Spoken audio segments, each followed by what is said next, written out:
साथियों, जैसा कि आप थंबनेल से देख पा रहे हैं, इस वीडियो के अंदर हम फाइल करने वाले हैं ITR 1।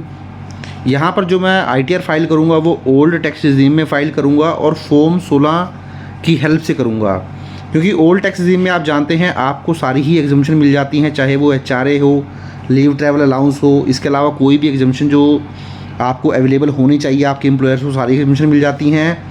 इसके अलावा यहाँ पर आप डिडक्शन भी क्लेम कर सकते हैं सेक्शन 80 से लेकर 80U तक। तो इसलिए मैं ITR 1 फाइल करने वाला हूँ ओल्ड टैक्स रिजीम में फॉर्म 16 की हेल्प से। तो चलिए अपनी ITR की तरफ बढ़ते हैं। तो देखिए, सबसे पहले तो मैं आपको अपने इनकम टैक्स पोर्टल पर लॉगिन कर लिया है। तो अगर आपने लॉगिन ID क्रिएट नहीं किया तो वो क्रिएट करना पड़ेगा पहले, अदरवाइज़ आप ITR फाइल नहीं कर पाएंगे। तो उसके लिए मैंने ऑलरेडी डिटेल्ड वीडियो बनाया है कि आप लॉगिन ID कैसे क्रिएट कर सकते हैं। वीडियो का लिंक आपको नीचे डिस्क्रिप्शन में मिल जाएगा, आप जाएँ और देख लें। दूसरा, जब भी आप ITR फाइल करें 26AS और एनुअल इन्फॉर्मेशन स्टेटमेंट, ये दो चीज़ों को चेक करना ना भूलें। इन दोनों को चेक करने के बाद ही अपनी इनकम टैक्स रिटर्न को फाइल करें। तो ये दोनों चीज़ें आप कैसे चेक कर सकते हैं, इसके ऊपर भी ऑलरेडी डिटेल्ड वीडियो बनाया है। उन दोनों वीडियो का लिंक भी, जिसमें 26AS आप कैसे चेक करेंगे, AIS कैसे चेक करेंगे, TIS कैसे चेक करेंगे, वो दोनों ही वीडियो आपको नीचे डिस्क्रिप्शन में मिल जाएंगी, वो भी एक बार देख लें। उसके बाद अपनी ITR फाइल करना शुरू करें। तो ITR फाइल करने के लिए आप यहाँ आ जाएंगे, इस पेज पे आएंगे, आप फाइल नाउ पे क्लिक कर दें। फाइल नाउ पे क्लिक करने के बाद असेसमेंट 2627 ऑनलाइन मोड सेलेक्ट कर लें, कंटिन्यू कर दें, स्टार्ट न्यू फाइलिंग कर लें, इंडिविजुअल आ जाएगा, प्रोसीड करें। उसके बाद साथियों यहाँ पर आप ITR 1 सेलेक्ट कर लें, प्रोसीड विद ITR 1, इसको ओके कर दें, लेट गेट स्टार्टेड कर दें। Taxable income is more than basic exemption limit. तो ओल्ड टैक्स रिजीम में जो बेसिक एग्जम्पशन लिमिट है वो 2.5 लाख रुपये है। अगर आपकी इनकम 2.5 लाख रुपये से ज़्यादा है, अगर आप सीनियर सिटीजन नहीं है, 60 साल से कम है, अगर आप एक सीनियर सिटीजन है 60 साल से ज़्यादा और आपकी इनकम 3 लाख से ज़्यादा है, तो ये वाला ऑप्शन चूज़ कर लें। अदरवाइज़ यहाँ देख लें कोई आपने ट्रांजैक्शन किए हैं, तो अगर ये ट्रांजैक्शन भी नहीं किए, 2.5 लाख 3 लाख से ज़्यादा इनकम भी नहीं है, तो फिर अदर पे सिलेक्ट करके कंटिन्यू कर दें। उसके बाद देखिए यहाँ पे आएगा कि आपकी जो प्रीफिल्ड इन्फॉर्मेशन है 26AS से AI से बाय डिफ़ॉल्ट ही आ जाएंगी, तो इसको ओके करें। उसके बाद देखिए पर्सनल इन्फॉर्मेशन मैंडेटरी है, इस पर ओके कर दें। यहाँ पे आपका नाम वाम आ जाएगा, नीचे आपकी कॉन्टैक्ट डिटेल्स आ जाएंगी।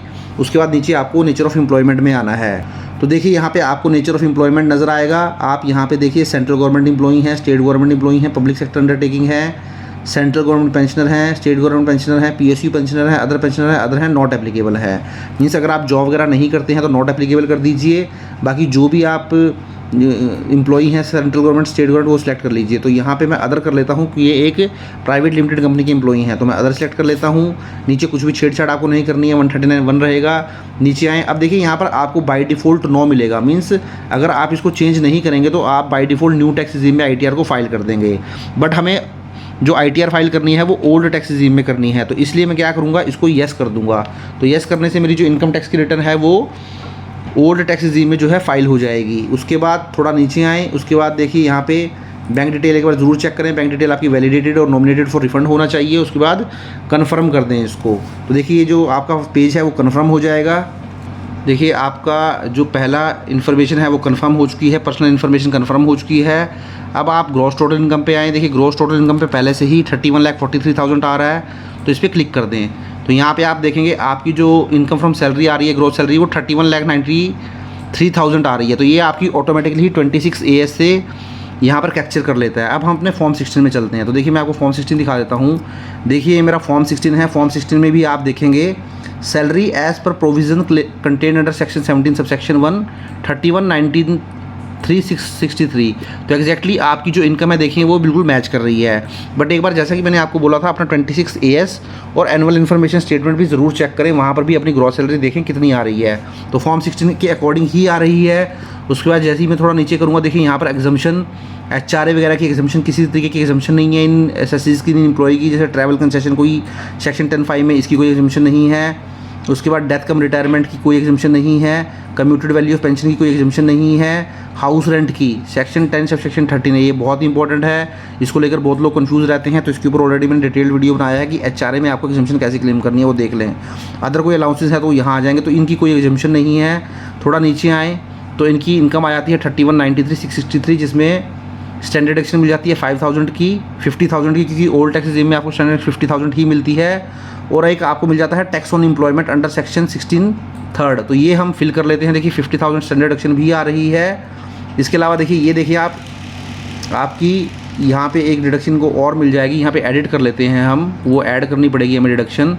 देखिए डिडक्शन आ गई, ये देखिए स्टैंडर्ड डिडक्शन 50,000 की ये ऑटोमेटिकली आ रही है। उसके बाद एंटरटेनमेंट अलाउंस सेक्शन 16 सबसेक्शन 2 ये कुछ नहीं है, ज़ीरो है। प्रोफेशनल टैक्स 16 क्लोज थर्ड, तो इसके अंदर जो प्रोफेशनल टैक्स है वो 2500 रुपये है, तो 2500 रुपये मैं फिल कर देता हूँ यहाँ पे। जैसे ही फिल करूँगा देखिए 31, 41, 163, तो एग्जैक्टली आपकी income chargeable under the head salary 31, 41, 163 आ चुकी है, तो जो कि आपकी फॉर्म 16 से मैच कर गई है। अब इसको सेव कर देता हूँ। देखिए ये मेरी जो income under the head salary है वो एग्जैक्टली मैच कर गई है। उसके बाद ये देखिए यहाँ बताया गया है income from house property reported employee offer for TDS 63,176। तो ये देखिए ओल्ड टैक्स रिजीम में क्या होता है, अगर आपका कोई होम लोन है, कोई आपने घर लिया है, उसके ऊपर आपका होम लोन चल रहा है, तो 2 लाख रुपए तक मैक्सिमम आप डिडक्शन क्लेम कर सकते हैं income under the house property के अंदर उस इंटरेस्ट की। तो वो डिडक्शन यहाँ पर 63,176 है।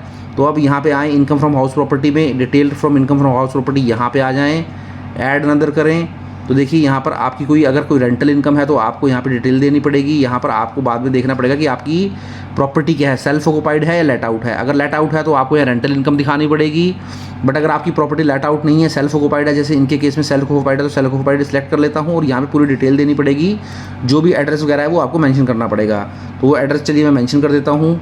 तो चलिए मैंने पूरा एड्रेस जो है वो मेंशन कर दिया है। अब यहाँ आपसे पूछेगा ओनर ऑफ द प्रॉपर्टी, तो आप सेल्फ हैं, क्या प्रॉपर्टी ओन्ड है किसी के साथ, नहीं ओन्ड नहीं। अगर आपकी खुद की है तो नो कर दीजिए। अगर आप यस करेंगे तो फिर आपको शेयर बताना पड़ेगा कि कितना कितना रेशियो है, तो आप नो कर दीजिए, ओन्ड नहीं है। नीचे मैं टाइप ऑफ प्रॉपर्टी में सेल्फ ऑक्युपाइड चूज़ कर चुका हूँ, मीन्स रेंटल इनकम आपकी नहीं आती है। उसके बाद देखिए यहाँ पर आपको सेक्शन 24B के अंदर इंटरेस्ट ऑन बोरोड कैपिटल का बेनिफिट मिलेगा, तो इसको क्लिक करें। अब यहाँ पर भी आपको ऐड नज़र करना पड़ेगा, क्योंकि यहाँ पर भी काफ़ी सारी इन्फॉर्मेशन आपको देनी पड़ती है। तो ये सारा टैब आपको फिल करना पड़ेगा कि आपने जो लोन लिया वो कहाँ से लिया है, बैंक से लिया है, उस बैंक का नाम क्या है। सपोज आपने HDFC बैंक से लोन लिया था तो वो आप मेंशन कर दीजिए। अभी यहाँ पे देना पड़ेगा लोन अकाउंट नंबर क्या था वो मेंशन करना पड़ेगा, तो लोन अकाउंट नंबर मेंशन कर दीजिए। किस तारीख को लोन सैंक्शन हुआ, टोटल अमाउंट ऑफ लोन क्या था, लोन आउटस्टैंडिंग क्या है, और इंटरेस्ट ऑन बोरोड कैपिटल। तो इंटरेस्ट ऑन बोरोड कैपिटल तो मैं मेंशन कर देता हूँ 63,176, तो 63,176। देखिए अगर आप न्यू टैक्स रिजीम में जाएंगे तो न्यू टैक्स रिजीम में आपको इंटरेस्ट का बेनिफिट तभी मिलेगा जब आपने जो प्रॉपर्टी है वो लेट आउट की होगी। अगर जैसे इस केस में प्रॉपर्टी आपकी सेल्फ ऑक्युपाइड है और अगर आप न्यू टैक्स रिजीम में ITR फाइल करते हैं तो वहाँ पे इसका बेनिफिट आपको नहीं मिलेगा। न्यू टैक्स रिजीम में कंडीशन यही है कि आपको जो बेनिफिट दिया जाएगा इंटरेस्ट ऑन होम लोन का वो तभी दिया जाएगा अगर आपकी प्रॉपर्टी लेट आउट होगी। तो ये जो बाकी डिटेल है चलिए वो मैं फिल कर लेता हूँ। चलिए मैं सारी इन्फॉर्मेशन जो है वो फिल कर चुका हूँ। उसके बाद मैं देखिए इंटरेस्ट ऑन बोरोड 63,176 आ चुका है, ये देख सकते हैं। अब मैं इसको सेव कर देता हूँ। तो मेरी जो प्रॉपर्टी हाउस प्रॉपर्टी की इनकम आ जाएगी देखिए वो 63,176 आ चुकी है। अब मेरी इनकम देखिए, मेरी जो इनकम है देख सकते हैं 63,176 का लॉस आ चुका है। तो अब इसके बाद income under the head sources offered for TDS, तो इन्होंने कुछ 5,000 की इनकम ऑफर फॉर TDS की है। 5,000 आप मेंशन कर सकते हैं अगर करना चाहते हैं। 5,000 रुपये की ये हो जाएगी। तो इनकम फ्रॉम अदर सोर्सेज में मैं आऊँगा तो ये आपको 26 AS से मिल जाएगा अगर आपका किसी भी तरीके का सेविंग का इंटरेस्ट है या FD का इंटरेस्ट है। तो सपोज़ करें ये सेविंग का इंटरेस्ट मैं मान के चल रहा हूँ, इनका 5,000 रुपये का सेविंग का इंटरेस्ट है, तो ये मैं मेंशन कर देता हूँ यहाँ पर। इसके अलावा अगर आपका FD का इंटरेस्ट है तो यह ऐड नदर पे क्लिक करके आप FD का इंटरेस्ट भी जो है ऐड कर सकते हैं। जैसे इंटरेस्ट फ्रॉम बैंक डिपॉजिट, तो डिपॉजिट मतलब बैंक, पोस्ट ऑफिस, कोऑपरेटिव से कहीं से भी हो सकता है। इनकम टैक्स रिफंड है, फैमिली पेंशन है, डिविडेंड इनकम है, तो यहाँ डिविडेंड इनकम आप जो है वो फिल कर सकते हैं। तो मेरी ऐसा कुछ नहीं है। इसके अलावा कोई अगर FD का इंटरेस्ट भी है आप यहाँ से दिखा सकते हैं। सपोज़ आपका 10,000 रुपये का FD का इंटरेस्ट है तो आप इसको सेव कर दें। तो देख सकते हैं आपकी अदर इनकम 15,000 आ चुकी है, जिसमें सेविंग बैंक से इंटरेस्ट 5,000 आ गया, डिपॉजिट से 10,000 आ गया। तो इस तरीके से आपकी टोटल इनकम हो गई 30,92,000। अब आप इसको कंफर्म कर दें। तो देखिए हम सारी इनकम अपनी दिखा चुके हैं 30,92,000, जिसमें अपने हमने फॉर्म 16 से सैलरी वगैरह की इनकम दिखा दी है, हाउस प्रॉपर्टी का इंटरेस्ट जो है लेस कर दिया है, 5,000 अदर सोर्सेज की इनकम दिखा दी और FD दिखा दिया है। अब नीचे आए, अब डिडक्शन हम क्लेम कर लेते हैं फॉर्म 16 के अकॉर्डिंग। देखिए फॉर्म 16 के अंदर जो डिडक्शन है चैप्टर 6A के अंदर वो 80C के अंदर 1,50,000 की डिडक्शन है। तो चलिए वो डिडक्शन हम क्लेम कर लेते हैं। अब यहाँ हम डिडक्शन पे क्लिक कर देते हैं। जैसे ही डिडक्शन पे क्लेम करेंगे देखिए सबसे पहले 80C आ गया है, तो 80C पे क्लिक करें। अब 80C के अंदर जो आपको डिडक्शन मिलती है वो लाइफ इंश्योरेंस की वगैरह की मिलती है, PPF की मिलती है, EPF की मिलती है, सारी डिडक्शन आपको मिल जाती है। तो यहाँ आएँ आप 80C के अंदर, आप यहाँ पे जो आपकी डिडक्शन है 1.5 लाख रुपए की आपने LIC की प्रीमियम पे की है वो यहाँ लेस कर सकते हैं, 1,50,000 LIC प्रीमियम। अब यहाँ पॉलिसी नंबर जो है आपको देना पड़ेगा। तो चलिए मैं पॉलिसी नंबर दे देता हूँ और इसको ऐड कर लेता हूँ। इसको मैं ऐड कर लेता हूँ। तो पॉलिसी नंबर ऐड कर दिया मैंने और यहाँ पे देखिए मैंने 1.5 लाख रुपए की 80C की डिडक्शन क्लेम कर ली है। उसके बाद देख सकते हैं 80CCD1 ये 1.5 लाख रुपए इसी का टोटल होता है। 80CCD1B, तो 80CCD1B 50,000 NPS का बेनिफिट मिल जाता है। तो 80CCD1B का भी बेनिफिट हम जो है क्लेम कर लेते हैं। ये देखिए contribution to pension scheme of central government, तो यहाँ एडिट में आए, यहाँ पे आप 50,000 यहाँ क्लेम कर सकते हैं। अब देख सकते हैं और इसको सेव कर दें तो 50,000 का इसका भी बेनिफिट मैंने क्लेम कर लिया। देखिए तो मेरी जो टोटल डिडक्शन मुझे मिल जाएगी, आप यहाँ पे आएंगे तो देखिए टोटल आपको डिडक्शन जो मिल जाएगी, लास्ट में आए तो 2 लाख रुपए की आपको टोटल डिडक्शन क्लेम हो गई है। तो मेरी जो फॉर्म 16 है उसमें भी आप जैसे देख सकते हैं टोटल मुझे 2 लाख रुपए की डिडक्शन का बेनिफिट जो है वो मिल गया है। इसके अलावा 80TT में 5,000 का इंटरेस्ट भी मुझे मिल जाएगा। देखिए साथियों क्या है, अगर आप एक जनरल सिटीजन है तो सेक्शन 80TT के अंदर आप जो मैंने ऊपर इंटरेस्ट ऑन सेविंग अकाउंट दिखाया था 5,000 रुपये, तो मैं 10,000 तक का बेनिफिट जो है वो क्लेम कर सकता हूँ। वहीं अगर आप एक सीनियर सिटीजन है तो सीनियर सिटीजन को 50,000 तक का बेनिफिट मिल जाता है, जिसमें सेविंग का इंटरेस्ट भी आ जाता है, FD का इंटरेस्ट भी आ जाता है। लेकिन जनरल सिटीजन के केस में जिसकी 60 ईयर से कम है उसको केवल सेक्शन 80TTA के अंदर सेविंग के इंटरेस्ट का बेनिफिट मिलता है 10,000 तक। वहीं सीनियर सिटीजन को saving plus FD plus recurring deposit का सबका बेनिफिट मिल जाता है और वो 50,000 तक मिलता है और उसका सेक्शन आता है 80TTB। तो 80TT का बेनिफिट भी हम ले लेते हैं 5,000 रुपये का। चलिए अब यहाँ पर सेक्शन देखिए interest on saving bank account, तो मैंने वहाँ 5,000 रुपये दिखाया था, तो मुझे 10,000 तक का बेनिफिट मिल सकता है, तो इसका बेनिफिट भी मैं क्लेम कर लेता हूँ 5,000। तो देखिए इसने एलिजिबल अमाउंट भी दिखा दिया, ये वो 5,000 दिखाई है। अब इसको सेव कर लें। अब देख सकते हैं आपकी जो टोटल आ जाएगी 2,05,000 की डिडक्शन आपको मिल जाएगी। अब 2,05,000 की डिडक्शन हो गई। उसके बाद आप टैक्सेस पेड पे आए, जो टैक्सेस आपने पे किए हैं वो यहाँ पे आ जाएंगे। तो जो भी आपके टैक्सेस हैं वो सारे आप जो हैं यहाँ पे एक बार जो भी टैक्सेस पे किए होंगे, बट यहाँ नहीं आ रहा है तो इसका मतलब कुछ ना कुछ गड़बड़ है। यहाँ पे जो टैक्सेस वगैरह पे कर रहे हैं TDS वगैरह की यहाँ पे डिटेल इनकी नज़र नहीं आ रही है। मैं एक बार देख लेता हूँ, ऐड नज़र पे जाता हूँ तो देखिए यहाँ पर कुछ भी TDS की डिडक्शन नहीं आ रही है, तो इसका मतलब कुछ ना कुछ गड़बड़ है। 26 ईयर से यहाँ पे अमाउंट नज़र नहीं आया है। तो चलिए हम ऐड कर लेते हैं यहाँ पर इनका जो TDS का डिडक्शन हुआ है। जो TDS का डिडक्शन हुआ है देख सकते हैं ये हुआ है एजुकेशन से ऐड करके 7,02,932। तो इनका 26 ईयर्स में भी मैंने चेक किया है, वहाँ पर भी इतना ही अमाउंट आ रहा है, बट यहाँ पर ये जो फिगर है वो नज़र नहीं आ रही है। ये तो बहुत बड़ी मिस्टेक है, इसलिए आप भी ध्यान रखें। वैसे तो आपकी फिगर यहाँ पे नज़र आएगी आपको टैक्स पेड की, बट अगर नज़र नहीं आती तो इस तरीके से आपको भी ऐड करना है। तो शेड्यूल TDS 1 में चला जाना है। फॉर्म 16 इशूड बाय एम्प्लॉयर देखिए लिखा हुआ है, यहाँ पे आए ऐड नज़र पे जाएँ तो यहाँ पे टैन नंबर मेंशन करें, नेम ऑफ डिडक्शन मेंशन करें और ये अमाउंट क्या मेंशन कर दे 7,02,932, 7,02,932। तो ये अमाउंट मेंशन कर दें। यहाँ income under the head chargeable salary जो है वो है इनकी, जो income under the head salary थी वो थी इनकी, यहाँ ऊपर आ जाएं आप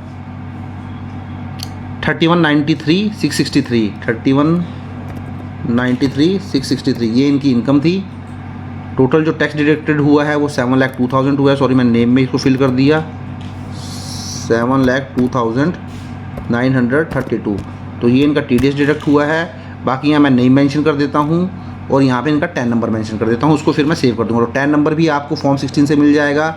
जो मैंने फॉर्म 16 खोला हुआ टॉप में जाएंगे आपको टैन नंबर मिल जाएगा और क्या कहते हैं नेम यहाँ पे मेंशन कर दीजिए, उसको सेव कर दीजिए। चलिए मैं टैन नंबर और नेम जो है मेंशन कर देता हूँ। देखिए मैंने डिटेल जो है वो सेव कर दी है, मैं इसको कंफर्म कर देता हूँ। तो देखिए जैसे ही मैंने डिटेल कंफर्म करी तो आप देख सकते हैं आपकी यहाँ पे टैक्स कंफर्म हो चुका है। अब आपकी वेरीफाई योर टैक्स डिटेल्स कह रहा है, तो जो टोटल आपका टैक्स बन रहा है वो 7,06,000 बन रहा है। इस पर क्लिक करें तो आपकी जो ग्रोस टोटल इनकम थी 30,92,000 थी, टोटल डिडक्शन 2,05,000 थी। इसमें से आपकी इनकम रह गई 28,87,000, उसके ऊपर टैक्स बना 678 ओल्ड टैक्स रिजीम के अकॉर्डिंग।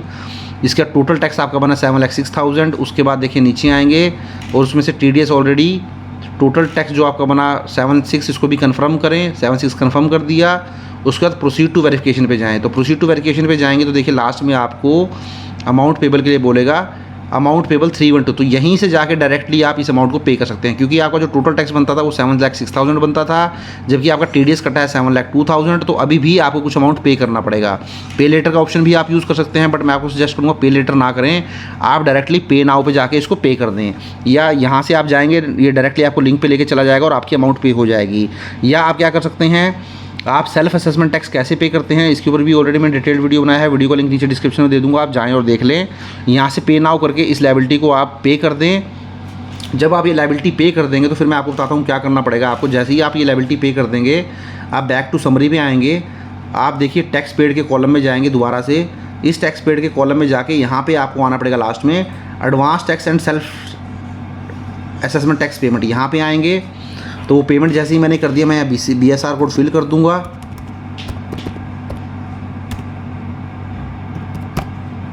यहाँ डेट ऑफ डिपॉजिट में आज की डेट फिल कर देता हूँ। तो देखिए यहाँ BSR कोड गलत दिखा रहा है, मैं सही कर देता हूँ इसको और ये टैक्स पेड कर देता हूँ। 3120 की मेरी टैक्स की अमाउंट थी। यहाँ मैं BSR कोड करेक्ट कर देता हूँ। ये आपका BSR कोड हो गया। ये मैं यहाँ चलान नंबर मेंशन कर देता हूँ। यहाँ मैं चलान नंबर मेंशन कर देता हूँ। तो देखिए मैंने सारी ही चीज़ें यहाँ फिल कर दी हैं। BSR कोड जब वो जैसे मैंने बोला था पे नाउ पे क्लिक करेंगे तो वहाँ पेमेंट करने के बाद एक चलान जनरेट होगा।